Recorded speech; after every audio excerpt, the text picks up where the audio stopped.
సుమన్ టీవీలో మీ business promotions కోసం ఈ కింది నెంబర్ను సంప్రదించగలరు.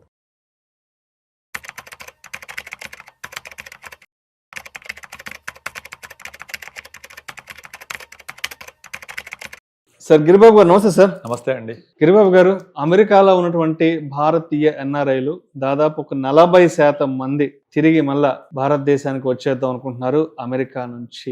గత సంవత్సరం 2 సంవత్సరాల నుంచి జరుగుతున్నటువంటి అనిశ్చితి పరిస్థితుల కారణంగా కూడా అందరూ ఈ డెసిషన్ తీసుకున్నారని కూడా తెలుస్తుంది. ఏంటి మరి ముఖ్యంగా అమెరికాలో ఉన్నటువంటి భారతీయ ఎన్ఆర్ఐలు అక్కడ ఎదుర్కొంటున్న ప్రధాన సమస్యలు ఏంటి? మరి ఆ సమస్యల కారణంగా ఎందుకు భారతదేశానికి తిరిగి వచ్చేద్దాం అనుకుంటున్నారు? అసలు యాక్చువల్ గా డాలర్ డ్రీమ్స్ అనేది చాలా మంది భారతీయులకు ఉండే కళ.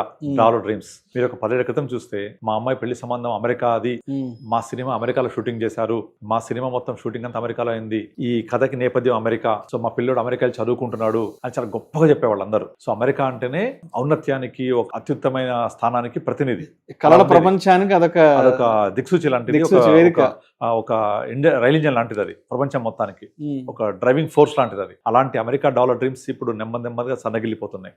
అసలు వెళ్ళడం అనుకునే వాళ్ళ సంగతి పక్కన పెడితే, వెళ్ళిన వాళ్ళు తిరిగి వద్దామని చాలా మంది ప్లాన్ చేస్తున్నారు. మొత్తం అమెరికా ఉన్న జనాభాలో 1.5% భారతీయులు ఉంటారు. 1.5%. టోటల్ అమెరికా జనాభా అరౌండ్ 30 కోట్ల ప్లస్ ఉంటుంది, 32 కోట్లు ఉంటుంది. అందులో భారతీయులు 1.5%. అయితే ఇక్కడ మొత్తం అమెరికా కలెక్ట్ చేసే పన్నులలో ఈ భారతీయులు కట్టే పన్ను 6% ఉంటుంది. 6 ట్యాక్స్. అంటే 1.5% of population in America is paying 6% of total tax collections. అంటే ఒక విధంగా భారతీయులు వెళ్ళి ఇండియాకి డబ్బులు పంపడమే కాదు, అక్కడ ట్యాక్సులు కడుతున్నారు. అందులో మన వాళ్ళు ట్యాక్స్ కట్టడం చాలా స్ట్రిక్ట్గా ఉంటారు, పర్ఫెక్ట్గా కడుతూ ఉంటారు. అంటే 6% పన్నులు కలెక్ట్ అవుతున్నాయి అక్కడ. సో ఆ కలెక్ట్ అవుతున్నాయంటే ఆ గవర్నమెంట్ కూడా బెనిఫిటే కదా. బట్ అయినా సరే పరిస్థితి ఏంటంటే ఒక 5 ఏళ్ల క్రితం లాగా లేదు, ఇప్పుడు కంప్లీట్గా మారిపోయింది. ఇదంతా మారిపోయిందంతా ఎవరికి అంటే, ఎవరైతే 2010 తర్వాత వెళ్ళారో వాళ్ళదే మెయిన్గా ఇదంతా కూడా. 2010కి ముందు వెళ్ళిన వాళ్ళు అక్కడ సొసైటీలో మమ్మకమైపోయారు, వాళ్ళు అక్కడ సెటిల్ అయిపోయారు. వాళ్ళు ఇప్పుడు రమ్మన్నా మోస్ట్లీ రారు. కానీ 2010 తర్వాత వెళ్ళిన వారు అవుతున్నారో, ముఖ్యంగా ఈ డల్లాస్ తర్వాత, అందుకే డల్లాస్ అంతా చూస్తే ఇండియా లాగే ఉంటుంది, అది టెక్సాస్. అందుకే డల్లాస్ సందర్భంలో డల్లాస్పురం అని పిలుస్తూ ఉంటారు. సో అక్కడ డల్లాస్ వెళ్తే మొత్తం అది హైదరాబాదు, అమలాపురం లాగే అనిపిస్తుంది అందరు ఉన్న వాళ్ళకు. అంత నింపేశారు. టెక్సాస్, న్యూయార్క్, వాషింగ్టన్ ఇలాంటి ప్లేస్లో చాలా మంది ఉన్నారు. అయితే ఇప్పుడు ఏమైపోయిందంటే 2010 తర్వాత వెళ్ళిన వాళ్ళకు అవకాశాలు ఫస్ట్ ఆఫ్ ఆల్ బాగా తగ్గిపోయాయి. అక్కడ ముఖ్యంగా ట్రంప్ సెకండ్ టర్మ్ వచ్చిన తర్వాత అక్కడ అమెరికన్స్ లో క్లియర్ విభజన కనిపిస్తోంది. ట్రంప్ యొక్క మెయిన్ నినాదం ఏంటి? America is for Americans, make America great again. మనం 2 ఏళ్ల క్రితం మాట్లాడుకున్నాం. Exactly, make America great again. మన ఇక్కడ తెలంగాణ నీళ్లు, నిధులు, నియామకాలు ఎలాగైతే నినాదంతో తెలంగాణ ఉద్యమం నడిచిందో, ఇప్పుడు అలాంటి ఒక చిన్నప్పటి ఉద్యమం లాంటిదే చేశాడు ట్రంప్. ఎందుకంటే అమెరికా యొక్క ఆధిపత్యం సన్నగిల్లిపోతుంది, ఇక్కడికి వేరే వాళ్ళు వస్తున్నారు, వాళ్ళు రావద్దని ఒక పాయింట్ని లేవదీసి ఒక క్లియర్ డివిజన్ తీసుకొచ్చాడు అక్కడ ప్రజల్లో. అది ఫస్ట్, అన్నిటికంటే అసలైన కారణం అది. తర్వాత రెండోది, ముఖ్యంగా పెరిగిపోతున్న ఖర్చులు, విపరీతంగా పెరిగిపోతున్న ఖర్చులు. ఒక సర్వే ప్రకారం ఒక ఫ్యామిలీ, వైఫ్ అండ్ హస్బెండ్, ఒక చైల్డ్ని, అబ్బాయి గాని అమ్మాయి కానీ చదివించాలి అంటే 18 ఇయర్స్ వరకు అయ్యే ఖర్చు 2.5 కోట్లు. 18 ఇయర్స్ వరకు అంటే అందులో ఓన్లీ +1 +2 వరకే ఉంటుంది అంతే. దాని తర్వాత ఇంకా కాస్ట్లీ అవుతుంది. బట్ ఇండియాలో అంత కాదు కదా, 2.5 కోట్లు కాదు కదా. మనము ప్రొఫెషనల్ ఎడ్యుకేషన్ కావాలని ఒక ఎన్ఆర్ఐ సీట్ కొనుక్కుంటే కూడా అంత కాదు. మేబీ కొద్దిమందికి ఉంటారు, కానీ అక్కడ అట్లా కాదు.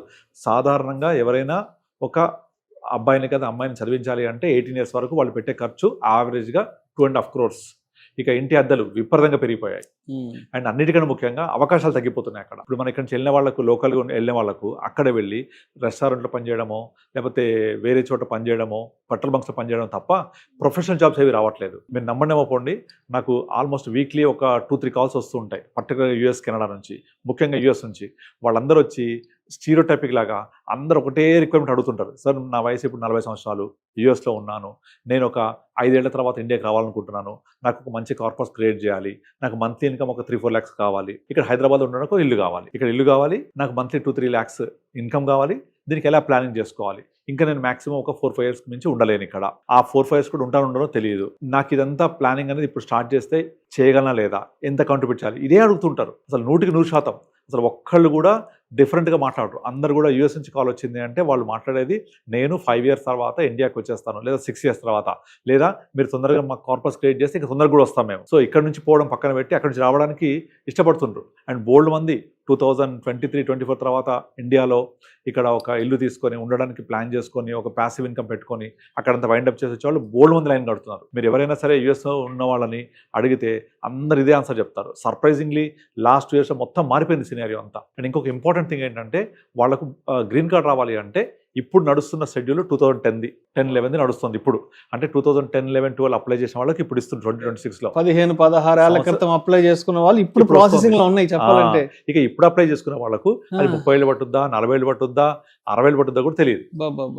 అంత డిలే. అంటే ఈ గ్రీన్ కార్డ్ ఒక శిక్షలాగా అయిపోయింది వాళ్ళకు, జీవితకాల శిక్ష. అది ఎప్పుడు వస్తుందో తెలియదు, వస్తుందో తెలియదు. గ్రీన్ కార్డ్ వస్తే తప్ప అక్కడ మీరు శాశ్వతంగా ఉండడానికి అవకాశం లేదు. మరి ఆ గ్రీన్ కార్డ్ లేకుండా, శాశ్వత చిరునామా లేకుండా ఎంతకాలం ఈ తుమ్ముతో ఊడిపోయి ముక్కులాగా బతకాలి అక్కడ.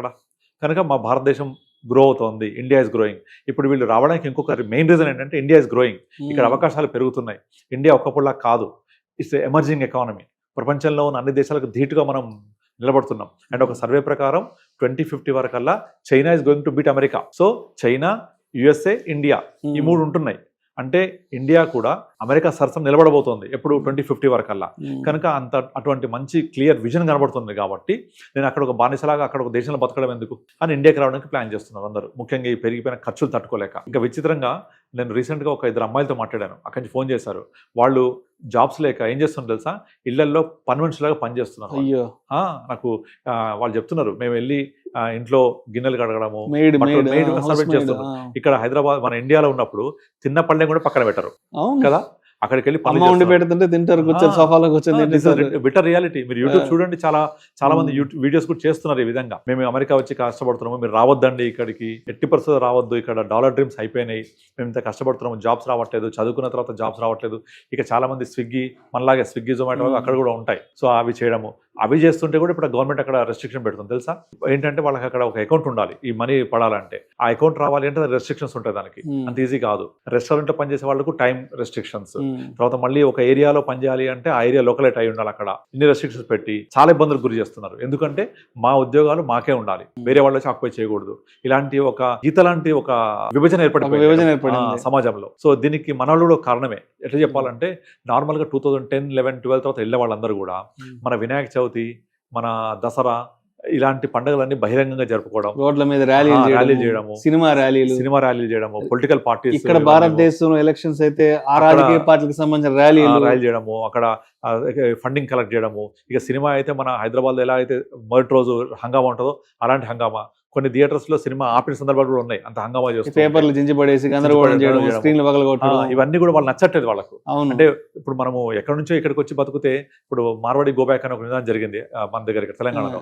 వాళ్ళని ఇండియన్సే వ్యాపారం తప్పులేదు, అయినా మన వాళ్ళ అవకాశాలు పోతున్నాయని అలా అన్నారు. మరి మన దేశంలో ఉన్న వాళ్ళకి ఎట్లా అంటే దెన్ థింక్ అబౌట్ అమెరికా. వాళ్ళ సంస్కృతి మీద మనం పోయి దాడి చేసినట్టే కదా వాళ్ళు ఫీల్ అవుతుంటారు. మన యొక్క పండుగలన్నీ బహిరంగంగా జరుపుకుంటూ ఉంటే వాళ్ళ సొసైటీ, వాళ్ళ కల్చర్ అంతా వేరు. సో ఆ కల్చర్లోకి మనం చొచ్చుకుపోయినట్టుగా ఫీల్ అవుతుంటారు వాళ్ళు. సో ఆ విధంగానే ఒక సన్న గీత లాంటి ఒక విభజన ఏర్పడింది అక్కడ సొసైటీలో. సో దీనికి మనం కూడా కొంత కారణమే. కాకపోతే ఇప్పుడున్న పరిస్థితులు ఏంటంటే అక్కడ కంటిన్యూ అవ్వడానికి అంత ఫ్రూట్ఫుల్ అవకాశాలు కనిపించట్లేదు. ముఖ్యంగా అవకాశాలు అనేవి చాలా తగ్గిపోతున్నాయి. H1B వీసా తీసుకోవాలి అంటే $1 lakh పే చేయాలి, చాలా బర్డెన్ కంపెనీస్ కి. లాస్ట్ ఆగస్ట్ సెప్టెంబర్ లో వచ్చింది ప్రపోజల్. దాంతో 87% ఆఫ్ H1B వీసా అప్లికేషన్స్ కి ఎఫెక్ట్ అయిపోయింది. అది తగ్గిపోయాయి దాని యొక్క పర్సంటేజ్ ఆఫ్ అప్లికేషన్స్. అది రెన్యువల్స్ కి మాత్రము ఎగ్జామ్స్ ఇచ్చిండు, కొత్త అప్లికేషన్స్ కి $1 lakh అంటే కట్టట్లేదు. సో ఎగ్జామ్ దాని యొక్క డిమాండ్ 87% పడిపోయింది. సో ఇవన్నీ కూడా కలగలిపి అమెరికా డాలర్ డ్రీమ్స్ ని కుదేలు చేస్తున్నాయి. అందుకే ఇండియాకి వచ్చేయడానికి అందరు చాలా మంది క్యూ కడుతున్నారు. వద్దు, నేను అక్కడ ఉండి ఇబ్బందులు పడే బదులు ఇండియాకి వచ్చి ఇక్కడ హ్యాపీగా ఎంతో కొంత జాబ్ చేసుకొని హ్యాపీగా బతుకుతా, నాకు అక్కడ హ్యాపీనెస్ లేదు, ఎప్పుడు ఉంటామో తెలియదు, ఎప్పుడు పోతామో తెలియదు, ఇది వద్దు మాకు అనేవాళ్ళు బాగా పెరిగిపోయారు. కనుక ఆ సర్వే ప్రకారం 40% మంది ఇండియాకి రావడానికి మొగ్గు చూపుతున్నారంటే అసలు అతిశయోక్తి కాదు. ఇంకెక్కువ మంది కూడా రావడానికి ట్రై చేస్తున్నారు ఇండియాకి present. Thank you sir, thank you so much Giribabu garu. Dollar dreams, American dreams ఎందుకు చెదిరిపోతున్నాయి, ఎందుకు చాలా మంది భారతీయులు ఆల్మోస్ట్ 40% మంది అమెరికాలో సెటిల్ అయినటువంటి NRI ఇండియన్స్ ఎవరైతే ఉన్నారో మరి ఎందుకు ఇండియాకి వచ్చేద్దాం అనుకుంటున్నారండి, అక్కడ వాళ్ళకి ఏర్పడుతున్నటువంటి ప్రతికూల వాతావరణం ఏంటి అనే అంశాల గురించి చక్కగా తెలియజేసి thank you so much sir. Thank you అండి.